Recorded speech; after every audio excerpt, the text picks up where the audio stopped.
Hello everyone, मैं Akhilesh Kashyap let's do it में आप सभी का हार्दिक अभिनंदन करता हूं।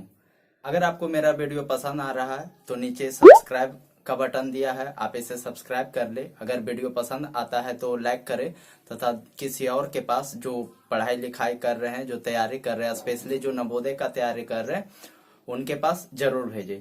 तो चलिए, आज का जो हमारा टॉपिक है एरिया, पेरीमीटर एंड वॉल्यूम। इसमें बेसिकली जो दो पार्ट में डिवाइड कर कर हम लोग पढ़ेंगे। एरिया पेरीमीटर को एक में पढ़ेंगे और वॉल्यूम को अलग, क्योंकि हम सभी को पता है कि जो फिगर होता है या तो 1D होता है, 2D और 3D। तो हम लोग बेसिकली जो 2D यानी एरिया और पेरीमीटर जो निकालेंगे, ऐसे तो निकालेंगे एरिया 3D का भी, बट जो हम लोग पढ़ेंगे वो 2D पिक्चर के बारे में और 3D पिक्चर के बारे में। यानी या तो जो हमारा शेप होगा 2D होगा या तो 3D होगा, तो उसी के बारे में हम लोग पढ़ेंगे। तो इसमें जो सबसे पहला हम लोग आज पढ़ेंगे वो होगा एक फिगर के बारे में। वो फिगर कैसा होगा, कुछ इस टाइप का वो फिगर होगा। इस टाइप का एक फिगर होगा।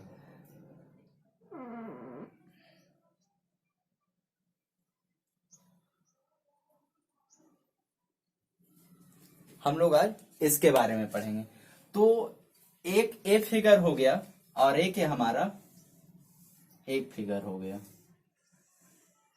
पहले ये दोनों को देखते हैं। तो क्या हम लोग देख रहे हैं कि एक ऐसा फिगर है जिसका अपोजिट एंगल इक्वल है, यानी इसका ए एंगल और ए साइड, यानी ए अपोजिट साइड इक्वल है और इसमें जो साइड है ये चारों इक्वल है।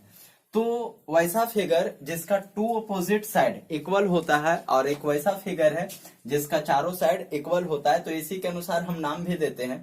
तो जिसका दो अपोजिट साइड इक्वल होता है और जिसका चारों साइड अपोजिट साइड इक्वल होता है, तो इसका दो अपोजिट साइड इक्वल होता है तो इसे बोला जाता है रेक्टेंगल।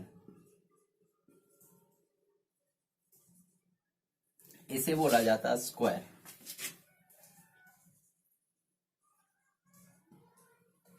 अब हम लोग इसी के बारे में पढ़ेंगे अभी। तो रेक्टेंगल क्या होता है कि वैसा फिगर जिसका टू अपोजिट साइड इक्वल होता है। स्क्वायर क्या होता है, वैसा फिगर जिसका चारों साइड इक्वल होता है। इसका अगर हिंदी का बात करें तो इसका हिंदी होता है आयत, इसका हिंदी होता है वर्ग। इसके बारे में तो सबसे पहले पेरीमीटर होता क्या है, क्या हम लोग जो देखने के लिए जा रहे हैं पेरीमीटर को, तो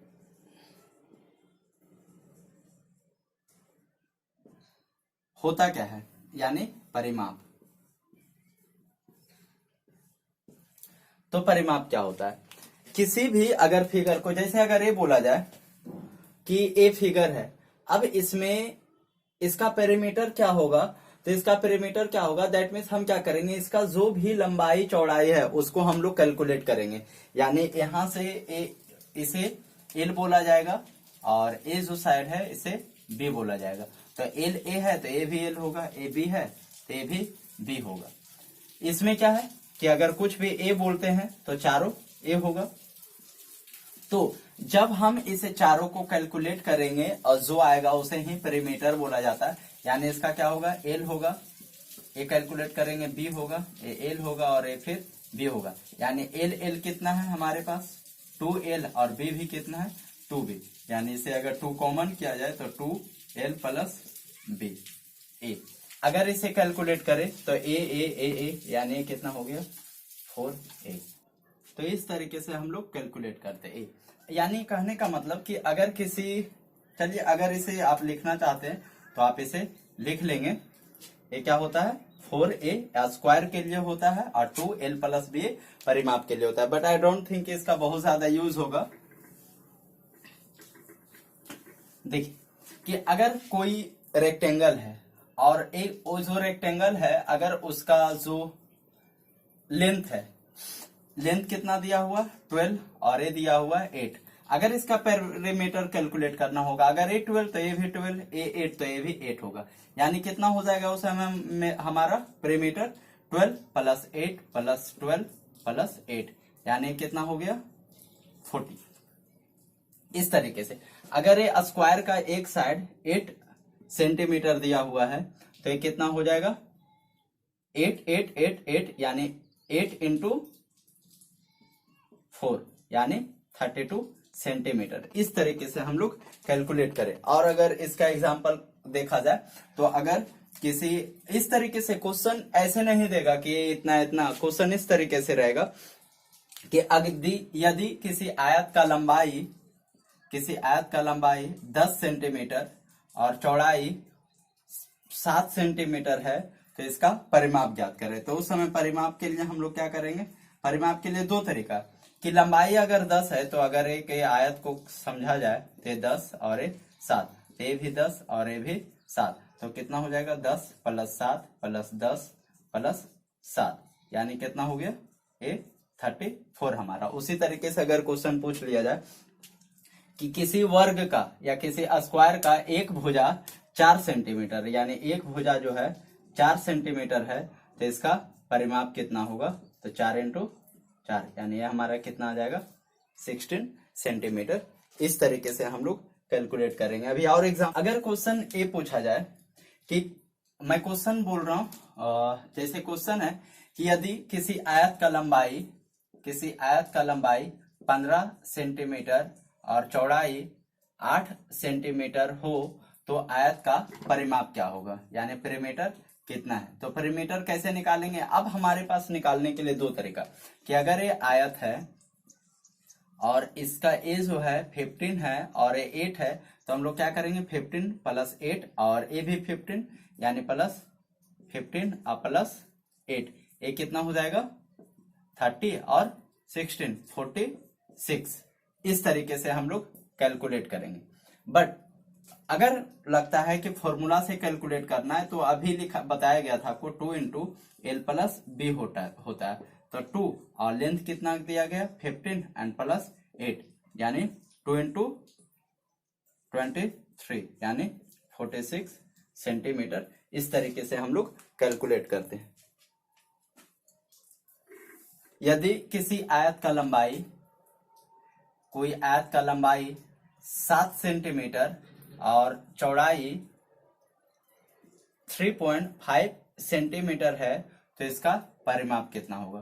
तो क्या करेंगे 2 × L + 3.5 यानी 2 और × 10.5 यानी ये हमारा कितना आ जाएगा 21 सेंटीमीटर। इस तरीके से अब इसी में थोड़ा कुछ और अच्छे लेवल का अगर क्वेश्चन किया जाए तो थोड़ा सा अच्छे लेवल का क्वेश्चन है हमारा, अगर किसी आयत का लंबाई प्रीमीटर दिया हुआ है ये 76 सेंटीमीटर दिया हुआ है और जो इसका लेंथ है वो हमारा दिया हुआ है 18 सेंटीमीटर, तो ब्रेथ कितना होगा। इस तरीके से तो यहाँ पे अब देखा जा रहा है, अगर हम इसे दो तरीके से फिर से भी सोल्व करने का कोशिश करेंगे कि अगर a 18 है तो a भी 18 हो जाएगा और टोटल ऐड करने के बाद हमारा कितना आ रहा है 76, तो a 76 और माइनस कितना हो जाएगा ये 36, तो ये हमारा कितना आ गया 40। तो 40 यानी a और a साइड मिलाकर अगर 40 होता है तो ब्रेथ हमारा कितना आ जाएगा 20 सेंटीमीटर। ये जरूरी नहीं है कि चौड़ाई ही हमेशा छोटा हो, ठीक है। तो इस तरीके से हम लोग कैलकुलेट करेंगे। एक क्वेश्चन क्या था, यदि किसी आयत का परिमाप 76 सेंटीमीटर, लंबाई 18 सेंटीमीटर तो चौड़ाई ज्ञात करें। उसी तरीके से अगर क्वेश्चन में थोड़ा सा चेंज करके अगर ए कर दिया जाए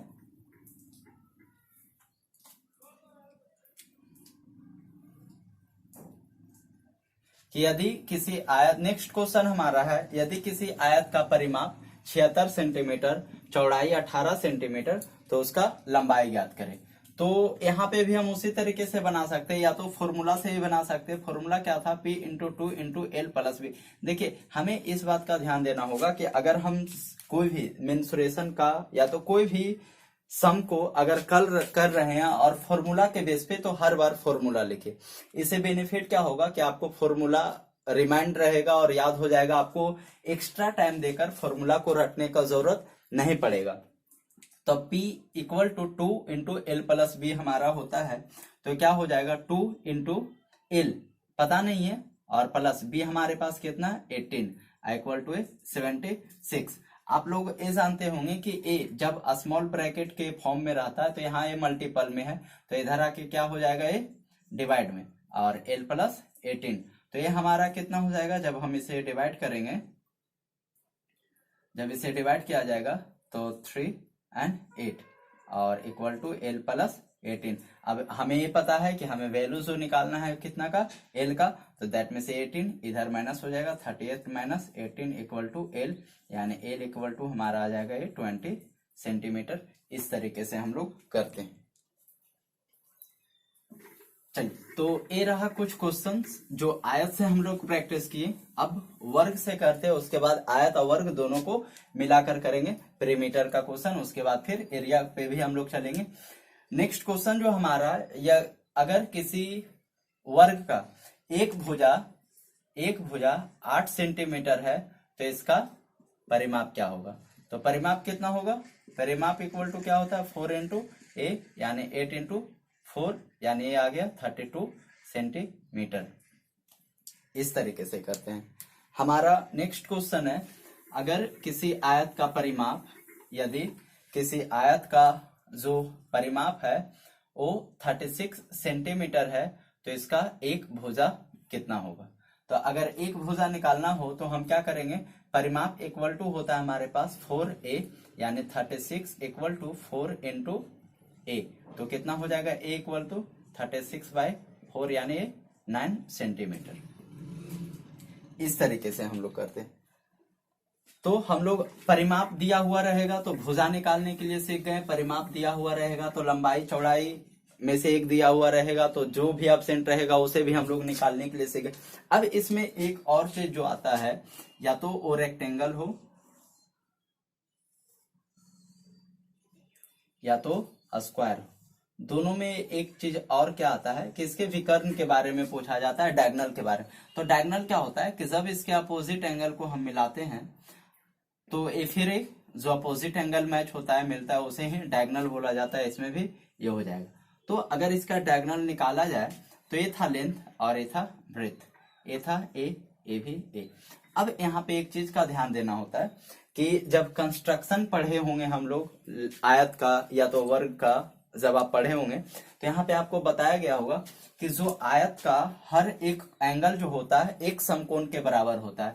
कितना होता है, एक समकोण के बराबर होता है।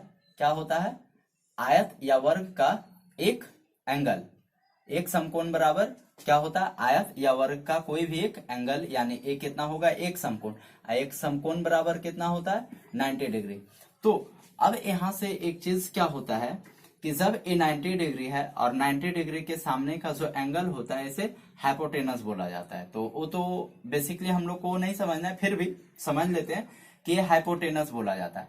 अब जो लेंथ का स्क्वायर होता है, ब्रेथ का स्क्वायर, ये दोनों का स्क्वायर का योग होता है जो इसके स्क्वायर को का बराबर होता है। यानी इसका अगर नाम दे दिया जाए ए बी सी डी, तो ए बी का जो, और इसका नाम अगर डी दे देते हैं, डायगोनल है तो ए बी का जो स्क्वायर होगा और बीसी का जो स्क्वायर होगा वो इक्वल होगा किसके, एसी के स्क्वायर को। यानी ए बी को हम क्या बोल रहे हैं, एल, तो एल स्क्वायर, प्लस बीसी को क्या बोला जा रहा है, बी, तो बी स्क्वायर इक्वल टू ए सी, यानी डी का स्क्वायर। अगर हमें डी निकालना है तो स्क्वायर को इधर लाकर क्या हो जाएगा, रूट में, यानी root under L square plus B square equal to क्या हो जाएगा हमारा डायगोनल, यानी डी निकल जाएगा। तो इस तरीके से हम लोग डायगोनल निकालते हैं। अभी हम लोग क्वेश्चन भी प्रैक्टिस करेंगे। अगर इसमें किया जाए तो इसको सबसे पहले नेम दे देते हैं ए बी सी और डी। तो हमें ए सी चाहिए, या तो इसमें भी सेम फॉर्मूला आएगा क्योंकि 90 डिग्री बनेगा, तो ए बी का स्क्वायर प्लस बी सी का स्क्वायर इक्वल टू ए सी का स्क्वायर, यानी ए बी हमारा है ए स्क्वायर, अब बी सी कितना है, ए स्क्वायर इक्वल टू इसका भी अगर डी बोलते हैं तो ये कितना हो जाएगा, डी स्क्वायर, तो डी इधर, तो यानी ये कितना हो जाएगा, a n a root a square plus a square equal to d square. तो ए एन ए कितना हो जाएगा, 2a square equal to D. तो अब यहां से एक चीज होगा कि ए स्क्वायर है तो बाहर आके यानी a root 2a equal to d हो जाता है। इस तरीके से हमारा ये एक और बोल सकते हैं कि फॉर्मूला रेडी हुआ। अब इस पे हम कुछ क्वेश्चंस को भी देख लेते हैं ताकि अच्छे तरीके से समझ में। किसी आयत का लंबाई, यदि किसी आयत का लंबाई 4 सेंटीमीटर और चौड़ाई 3 सेंटीमीटर है तो इसका विकर्ण ज्ञात करें। तो क्या करेंगे, d equal to root under L square और प्लस बी स्क्वायर, यानी कितना होगा l दैट मीन्स 4 का स्क्वायर और प्लस b यानी 3 का स्क्वायर। तो ये कितना हो जाएगा 16 एंड प्लस 9 यानी रूट अंडर 25 इक्वल टू ये कितना आ जाएगा हमारा 5। इस तरीके से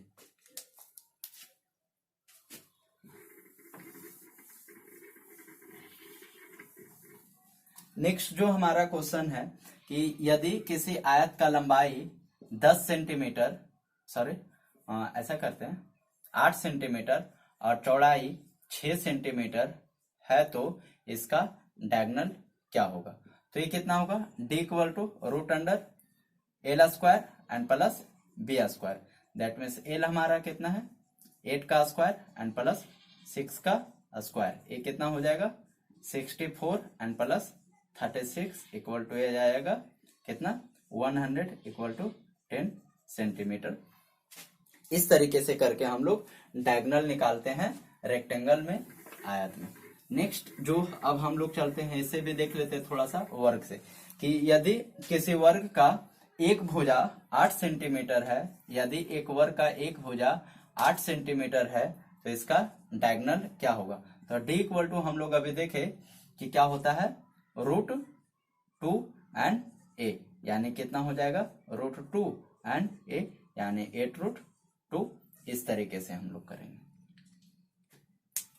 अब अगर आपके पास विकर्ण दिया हुआ रहे या और लंबाई या चौड़ाई में से भी कोई एक दिया हुआ रहे तो हम जो एब्सेंट रहेगा उसको निकाल सकते हैं। उसी तरीके से ए स्क्वायर में भी वर्ग में भी हम लोग फाइंड कर सकते हैं, आसानी से निकाल सकते हैं।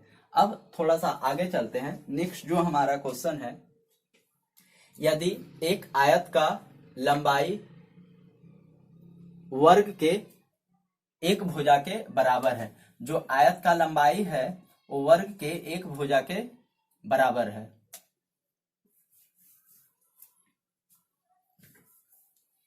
नेक्स्ट हमारा जो क्वेश्चन है, यदि एक वर्ग और आयत का परिमाप बराबर है, क्या बोला जा रहा है वर्ग का परिमाप जो है वो बराबर है आयत के परिमाप का, और यदि एक वर्ग और आयत का परिमाप बराबर है और आयत का लंबाई 8 सेंटीमीटर और चौड़ाई 6 सेंटीमीटर हो तो वर्ग का एक भुजा ज्ञात करें। तो क्या कहा जा रहा था कि जो लंबाई है वो 8 है, चौड़ाई है 6 है, तो पूछा क्या जा रहा है कि वर्ग का जो एक भुजा होगा वो कितना होगा। तो हम लोग को क्वेश्चन में ही दे दिया गया कि वर्ग का जो परिमाप है वो बराबर है किसके, आयत के परिमाप के बारे। तो वर्ग के बारे में फिलहाल हमारे पास यही एक जानकारी है, लेकिन आयत के बारे में बता रहा है कि आयत का जो लंबाई और चौड़ाई दोनों ही बराबर है। तो 2 इंटू एल प्लस बी अगर किया जाए इक्वल टू कितना हो जाएगा वर्ग का परिमाप यानी 4a के बराबर। तो 4a इक्वल टू कितना हो जाएगा 2 इंटू 8 प्लस 6 यानी 4a इक्वल टू कितना हो जाएगा 28। तो a इक्वल टू कितना हो जाएगा 28/4 यानी 7 सेंटीमीटर। इस तरीके से हम लोग बनाते हैं।